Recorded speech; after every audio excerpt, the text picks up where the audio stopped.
This happened when I was 18. I'm 22 now. I live in San Antonio, Texas. It was my senior year of high school, but this was when COVID just started blowing up, so everything began to shut down, including my school. Even though everyone was supposed to be staying home and being in quarantine, my friend group and I were going out more than ever. There wasn't much to do since all the non-essential businesses were closed. But one thing about me, I love urban exploring, or exploring haunted places. To this day, I still do. I'm not one to scare easily. I've had a couple experiences with the homeless, cults, even had a gun pointed at me, but nothing compared to how odd and creepy this one instance I came across while exploring was. Moving forward, around this time I started talking to a girl who I had a class with in high school. Her name was Clarissa. If it weren't for her matching my alibi of what happened this night, I'm sure none of my friends would have believed me. We were still kind of freshly dating, but I somehow convinced her to explore a wooded natural park at 3 a.m. here in San Antonio. The park is called O.P. Schnabel. It's relatively nice, safe, and very scenic during the day. But at night, it can be a dangerous place, and police usually roam the entrances to the area at night, keeping people away.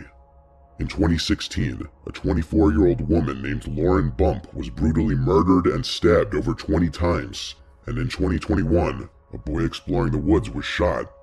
Clarissa and I get to the park around 3 a.m. It's super creepy and pitch black. The trees do a really good job at covering the moonlight. I don't like to have my flashlight on because then my eyes can't adjust to the darkness, and you can really only see what's lit up from the light. Plus, I wouldn't want someone to see my light from a far distance, so I like to keep them off while exploring. We were probably about 15 to 20 minutes in walking the main trail. I didn't plan to be in there for too long because it was kind of creepy and oddly quiet that night. I knew a trail that goes off the road that leads back to where my truck was parked. I told her we could take that trail, essentially making a full circle, instead of walking all the way back around. She agreed, and so we began walking through that off-road trail. We were probably only about 2 minutes into the off-road trail, when suddenly, out of nowhere, a flute began playing. Clarissa and I stopped dead in our tracks and looked at each other, just listening. Whoever was playing it, it was super in cadence and sounded like it was playing some sort of piece of music. However, there was no time for me to process that it may have sounded good. It was creepy as fuck. As I said before, I don't scare easily, but 15 seconds into the flute solo, Clarissa began trembling in fear and on the brink of crying. I was kind of just listening, but when Clarissa started praying to God to save her and forgive her for her sins, that's when I realized the severity of the situation. To be clear, it was super hard to pinpoint where the sound of the flute was coming from. It sounded like it was coming from the direction of the previous main trail, which was parallel to where we were, with about maybe 30 to 50 yards of woods in between. But it was getting louder and closer, to the point where it sounded like the sound was right on top of us. Clarissa couldn't even focus because she was so scared, so I knew I had to man up and get us out of this situation. This is gonna sound corny, but I told her, "Don't worry, I'm not gonna let anything happen to you," and told her that we should run down the off-road trail to get away. So we did. We began to sprint. I believe the flute stopped playing, but it was hard to notice because I was more focused on getting the hell out of there. We only got about 30 feet, when out of nowhere, we heard the rustling of bushes and the snapping of leaves and twigs, before something big dashed across the trail right in front of us. Now this could have very well been a deer or some sort of bigger wildlife, but it was so strange because I could almost feel the size of whatever was in front of us. I don't know if it was from the wind or what. The only thing is, I never saw a silhouette or a shape of anything in front of us. Another strange thing is, I didn't hear it coming and I didn't hear it run away. I only heard the dash right when it was right in front of us. As soon as we felt and heard whatever dashed across the trail right in front of us, we obviously turned back around and bolted in the other direction until we got back to the original point where we heard the flute. And then, as if whoever was playing it was waiting for us to return, the flute started to play again, loud and right on top of us. This time it was almost chiming. It sounded like it belonged to some sort of Irish jig song or something, but the chiming was still in cadence. However, it was still impossible to pinpoint where the sound was coming from. It was just surrounding us. At this point, my fight or flight instincts kicked in because we were trapped. We had two options. Either go back into the off-road trail where we heard that terrifying dash right in front of us, or go back to the main trail where the flute and whatever psychopath was playing it was at. The off-road trail was definitely scarier because it was darker and surrounded by more dense forest, and at least the main trail was a cement path. Thus, I told Clarissa, who was still trembling in fear, let's start running down the main trail back to the truck. We ran back. Adrenaline was still pumping, so we cut the 20-minute walk into a 7 to 8 minute jog. And somewhere along the run, the flute noise must have stopped. Along the run back, there was a random porta potty, and I was scared to death because what if someone was on the other side or hiding inside of it, because it seemed to be somewhat parallel to where we were at earlier. Thankfully, I didn't see anyone, or signs of anyone ever having been there. In fact, my truck was the only vehicle in the area near the main entrance to the woods. We made it to the truck, and I sped far away from there. The next day, I told all my friends about it, and I looked all over the internet to see if anyone's ever come across anything like this. People claim to run into ghosts, cults, animals making terrifying noises, but a soft and rhythmic flute solo, I couldn't find anything on that. Or maybe I just didn't look hard enough. I tried to figure out all the possibilities. There are some houses that eventually led into a neighborhood on the far edge of the woods, but those houses are at least a couple miles away, and we were fairly deep into the woods, so there's no way the sound could have traveled that far because I'm telling you, the flute was clear as day and it was 3 a.m. Obviously, I never found out who was playing that flute, or what dashed right in front of us. I actually kind of got chills writing the story. The more I think about it, it actually seems more paranormal rather than something scary on a tangible level. I don't know if it was a person, ghost, cult, or what. I'm really hoping someone might have a rational explanation. Either way, I never really went back to those woods at night. I still explored plenty of creepy places, but never really came across anything like that ever again.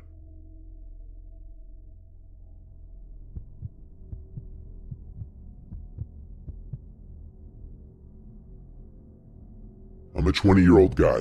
I work at a medium-sized hospital in northwest Alabama as a pharmacy technician. I work an early night shift, 6 p.m. to 4 a.m. I'm also in charge of stocking the surgery rooms. I work for 7 days in a row, and then I have 7 days off. Working the 7 sucks, but the 7 off feels amazing. I work Thursday through Wednesday, and on my 6th night working, a Tuesday, I left a little early to go stay with my wife at her aunt's house, about 30 minutes away from our house. She was babysitting her little cousins while her aunt and uncle were on a trip. The house didn't have any curtains, so she felt uneasy for the few nights she was there. I didn't go with her at first because it was during my work week, and she told me there was really no point if I was going to get there around 5 a.m. and then go to sleep once the sun started to rise. But on her last night babysitting, she felt extremely anxious, so I told her I was coming over. She is stubborn, but she thanked me and felt so much better once I arrived. Working the night shift for the last 2 years has really taken a toll on me mentally, and I think I've started to develop some slight insomnia. I literally could not go to sleep after getting to my wife's aunt's house. This isn't anything new, but I had never stayed up for more than about 28 hours before. Even if I wanted to, I couldn't sleep because we had a really big day ahead of us. We had to drop her little cousins off at school, our friend was having a gender reveal party, we had to go shopping because we had no groceries at home since she had been away for the last 3 days, and I had to be at work at 6 p.m.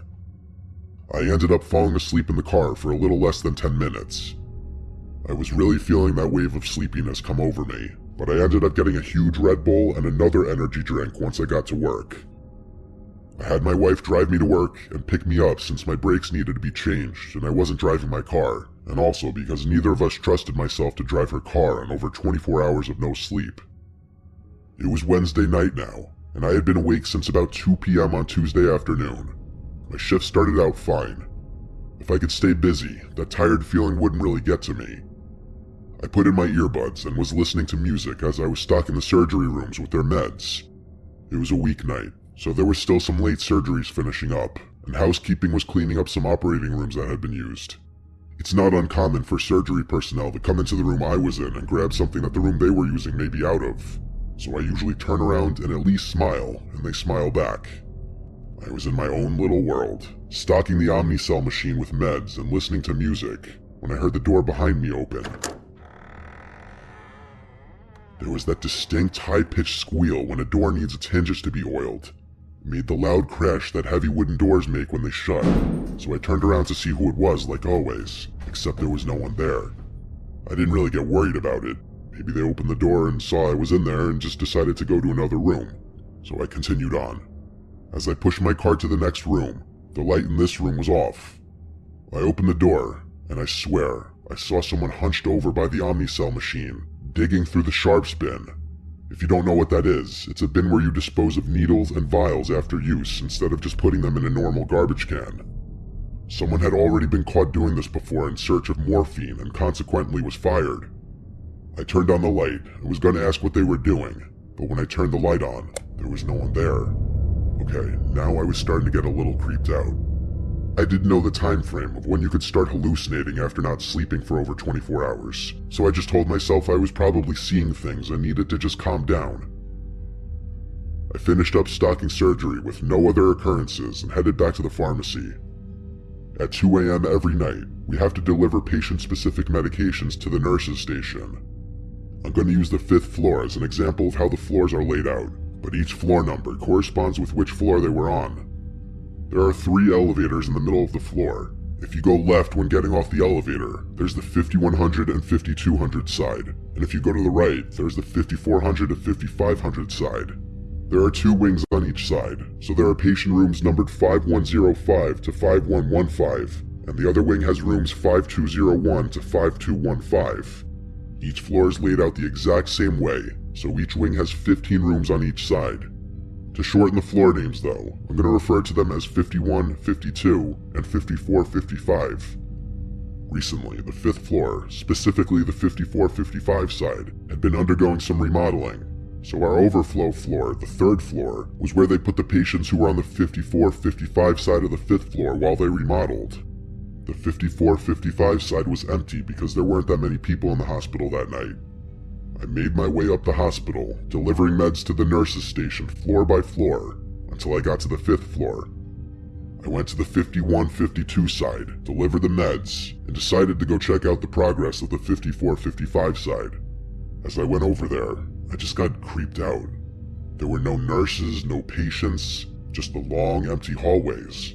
The surgery rooms are already empty and desolate most nights, so I'm used to walking around down there no problem. But seeing empty patient rooms just creeped me out. I walked slowly down the 55 side. I heard a noise that sounded like one of the hospital beds rattling. As I passed 5512, I quickly found out what the noise was. As I looked into the rooms, I saw an old man violently shaking as if he was having a seizure. Blood was running down his eyes, nose, and out of his mouth. He was making this gargling, groaning sound, almost like the sounds the zombies in The Walking Dead make. A monitor was frantically beeping like it does when a patient is coding. My heart dropped when I saw this, and I took a quick step behind the doorframe. I immediately stepped back into the room as I realized this man was in desperate need of medical attention. But when I looked back in there was no man.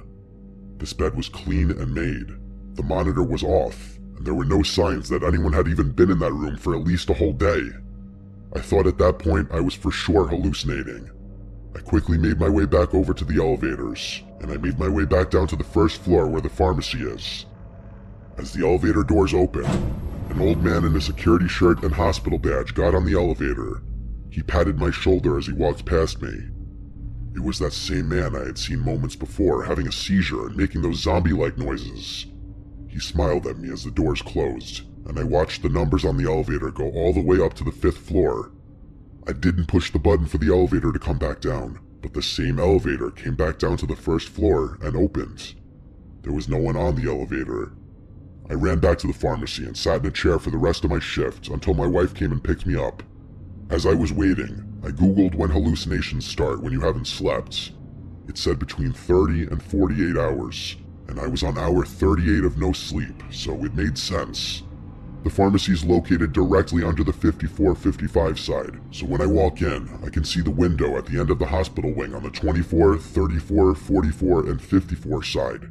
Sometimes as I wait on the elevator on that side to go back down to the pharmacy, I look out the window.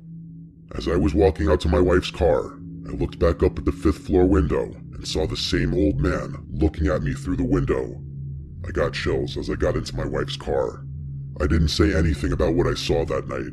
I'm not sure why I would have hallucinated that specific man, as I've never seen him before, and even if I have, he has no significance in my life whatsoever.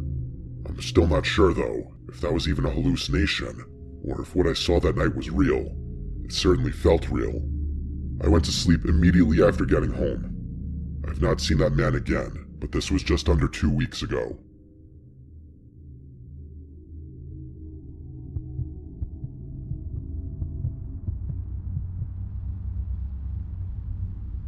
I live with my boyfriend in his house that he owns. It's a modest house in a good neighborhood. Violent crime here is typically low. I say it's a modest house because compared to the other houses in the neighborhood, it's on the smaller side. But having a smaller house in this neighborhood is still very desirable because it allows us to still live in a nice town without owning a multi-million-dollar home. It's a single-floor, 3-bed and 2-bathroom house with a basement. We're on a very quiet block with a lot of privacy. The way the street curves provides us optimal privacy, as when we step outside of the house, there's not a single neighboring house directly facing us. There are 8 houses total on our block. Further down the block is a small wooded area. My boyfriend Mika was away one weekend in Vegas for a bachelor party last October. I was alone from Thursday to Monday. Friday after work, I had some of my girls over for a wine night. At some point while we were in the living room watching scary movies, the doorbell rang. We all went quiet and looked at one another with the same faces. The doorbell ringing late at night while watching a scary movie almost felt not real. I went to go sneakily see if I could see who was outside on the porch, but I couldn't get a view from the window. There is a tiny glass panel at the top of the door, so I peeked through it.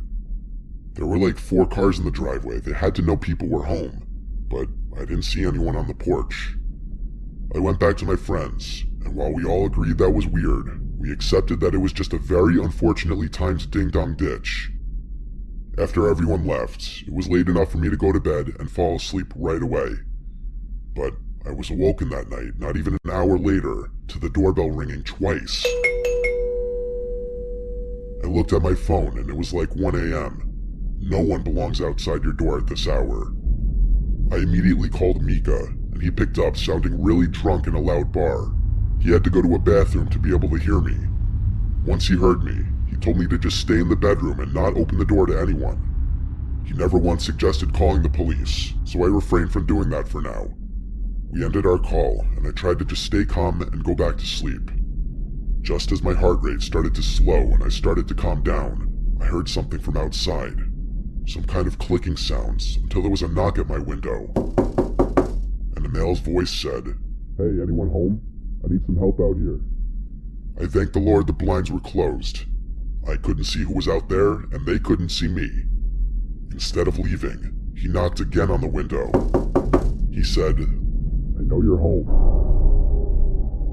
This was what prompted me to call the police. I never heard the man outside walk away from the window. For all I knew, he was still standing outside of it. So I whispered the entire time while on the phone, reporting someone trying to break into my house.